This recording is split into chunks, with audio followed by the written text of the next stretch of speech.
Intégral Placement, l'émission 100% placement sur BFM Business.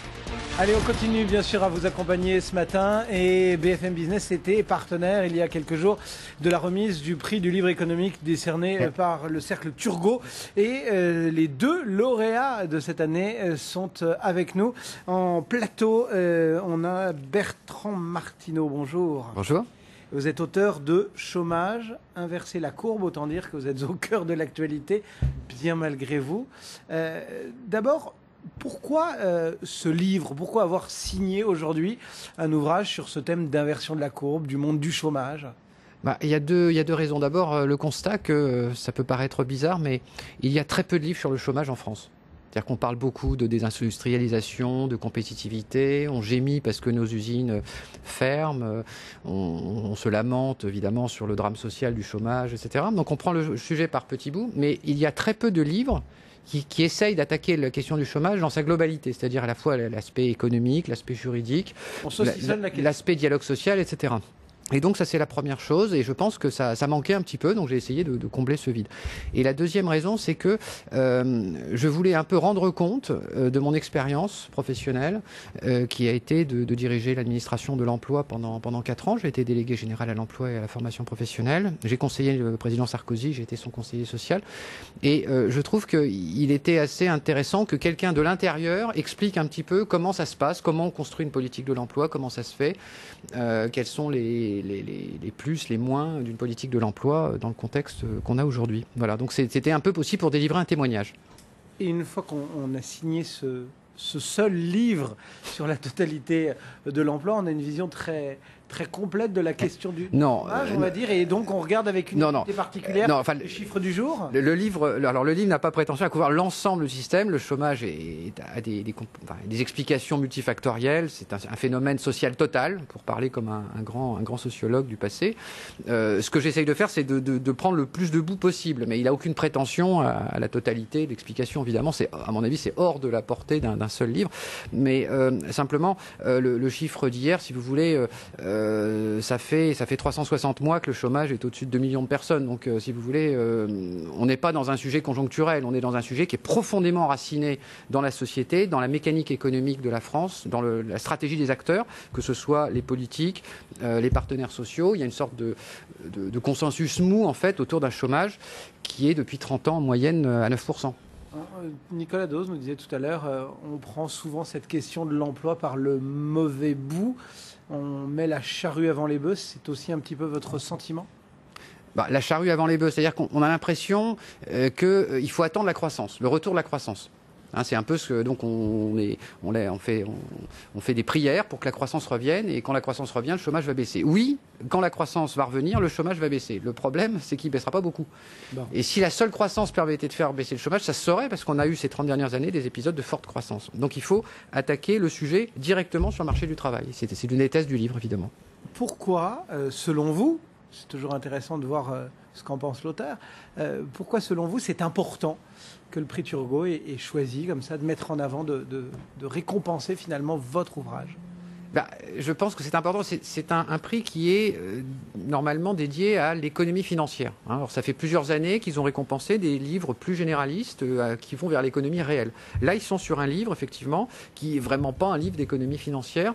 Et je pense que les membres du prix Turgot ont considéré que le sujet en France est tellement important qu'il peut être intéressant de récompenser un livre qui essaye d'attaquer cette question, même si effectivement c'est pas au centre, c'est pas un sujet financier. Le chômage n'est pas un problème financier, évidemment. Donc je pense que c'est un très bon geste d'avoir voulu essayer d'encourager la diffusion et la médiatisation de ce livre, compte tenu de l'importance fondamentale du sujet. Pas un livre 100% financier, il y en a un qui est quasiment financier ou beaucoup plus financier, c'est l'autre lauréat. Daniel Pinto est avec nous en ligne depuis Londres. Bonjour Daniel. Bonjour. Vous êtes l'auteur du choix des capitalismes. Choc. Le choix des capitalismes. Non, le choc des capitalismes. Le choc des capitalismes. Je lis mal. Pourquoi, même type de question d'abord, pourquoi avoir choisi d'écrire ce livre? Pourquoi existe-t-il? Écoutez, moi je prends un point de vue un tout petit peu différent de celui de M. Martineau, qui est de dire que la raison pour laquelle on a du chômage de masse depuis des décennies, pas juste en France, mais dans la plus grosse partie des grands pays développés, c'est parce qu'on oublie que sans créateurs d'entreprises, sans entrepreneurs, on ne peut pas créer de la valeur. Et ce bouquin, c'est un cri d'alarme, c'est de dire attention, on ne doit rien résoudre et on ne va surtout pas résoudre le chômage si on ne comprend pas qu'il faut remettre l'entrepreneur au cœur de notre système. Donc voilà, c'est pas un livre du déclin, je sais que c'est un genre littéraire en France qui est très développé, c'est un livre d'espoir et qui rappelle une évidence qui est refocalisons-nous sur les entrepreneurs. Et quand je parle d'entrepreneurs, j'ai en tête deux types d'entrepreneurs, pas simplement les créateurs d'entreprises, mais également les patrons de grands groupes cotés, qui autrefois étaient des capitaines d'industrie et qui se sont transformés au cours des dernières années en producteurs de résultats trimestriels, complètement focalisés sur le court terme, n'investissant plus en recherche et développement et finalement devenus extrêmement conservateurs. Et ça, c'est une déviance qui n'a rien à voir avec le gouvernement, c'est pas une question de politique, c'est une déviance qui a à voir avec le fonctionnement des marchés financiers. Et justement, c'est une critique des marchés financiers que vous êtes en train d'émettre. Il faudrait choisir un capitalisme avec moins de finances, moins de marchés financiers, en tout cas moins de bourses. Non, c'est une finance un peu différente, si vous voulez. Moi, je mets en avant des solutions très concrètes qui ont trait non seulement à la façon dont les grands investisseurs financiers déploient leur capital, mais qui a trait également à la façon dont les grands groupes et particulièrement les conseils d'administration des grands groupes sont gérés. Je trouve aberrant qu'on crée des packages d'incentivisation, pour utiliser un anglicisme, pour les patrons de grands groupes, qui sont basés sur des périodes de 1 à 3 ans, alors qu'une période de 1 à 3 ans dans le cycle économique d'une entreprise, c'est rien. Moi, je suis l'avocat de systèmes qui se baseraient sur des périodes d'au moins 5 années et non plus en utilisant le cours de bourse comme un indicateur de succès pour une entreprise, parce que le cours de bourse, il est manipulé par bien d'autres aspects, notamment toutes les politiques monétaires qu'on a menées ces dernières années, mais plutôt revenir aux fondamentaux, qui est de dire si un patron a réussi à faire croître son chiffre d'affaires sur plus de 5 ans et à faire croître ses résultats sur plus de 5 ans, alors là, je n'ai aucun problème à ce qu'on paye des montants importants.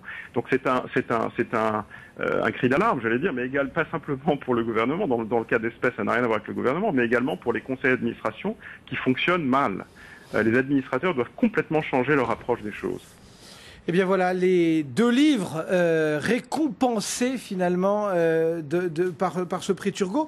Pourquoi c'est important, Daniel Pinto, de voir justement le prix Turgot finalement avoir choisi de valider cet appel finalement au capitalisme ? Je vais vous dire, parce que ce prix Turgot, il a été remis dans les murs de Bercy, et qu'un livre qui parle de l'entrepreneur récompensé à Bercy, ça me fait très plaisir. Faire résonner les bons mots au bon endroit ? Exactement, bon. Exactement.